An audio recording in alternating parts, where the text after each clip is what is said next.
नमस्कार, मी Ankita Chaudhari. Top news मराठीमध्ये आपलं स्वागत. नवरात्र उत्सवाला देशभरात सुरुवात झाली आहे. यंदाचा नवरात्र उत्सव हा 9 नाही तर 10 दिवसांचा आहे. घटस्थापनेसाठी दिवसभरात 6 शुभ मुहूर्त आहेत.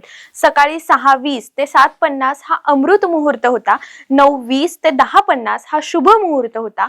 11 ते 12:30 हा अभिजात मुहूर्त होता. 1:50 ते 3:20 हा चंचल मुहूर्त असून दुपारी 3:20 ते 4:30 हा लाभदायक मुहूर्त असणार आहे. संध्याकाळी 4:50 ते 6:20 हा पुन्हा एकदा अमृत मुहूर्त असणार आहे. नवरात्र उत्सव का साजरा केला जातो याबद्दल बऱ्याच आख्यायिका बोलल्या जातात.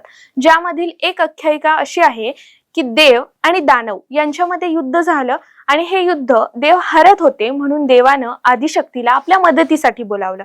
मग आदिशक्तीनं 9 दिवस 9 दुर्गेची वेगवेगळी रूपं घेऊन दानवांचा नाश केला. ही झाली एक आख्यायिका. पण देवी भागवतातील अध्याय 26 आणि 30 नुसार वनवासात सीतेचं अपहरण झाल्यानंतर राम अस्वस्थ झाले होते. रावणावर विजय मिळवण्यासाठी नारदांनी श्रीरामांना नवरात्रीत देवीची पूजा करण्याचा सल्ला दिला. सकाळी लवकर उठून स्नान करून 9 दिवस उपवास करण्याचा संकल्प करावा असं नारदांनी श्रीरामांना सांगितलं. श्रीरामांनी किष्किंधा पर्वतावर एक वेदी बांधली आणि त्याच्यामध्ये देवीला कलश आणि यंत्रात स्थापित केलं. दुन दुर्गाय नमः या मंत्राचा जप केला. 9 दिवस उपवास केला. देवीला आवडणारी फुलं आणि नैवेद्य अर्पण केला.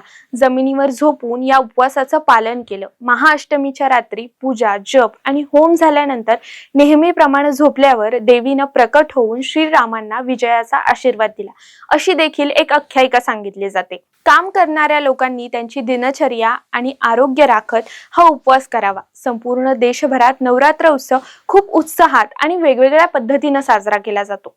तुम्हाला सर्वांना नवरात्र उत्सवाच्या हार्दिक शुभेच्छा. अशाच महत्त्वपूर्ण माहितीसाठी पाहत रहा टॉप न्यूज मराठी. आपला महाराष्ट्र, आपली बातमी.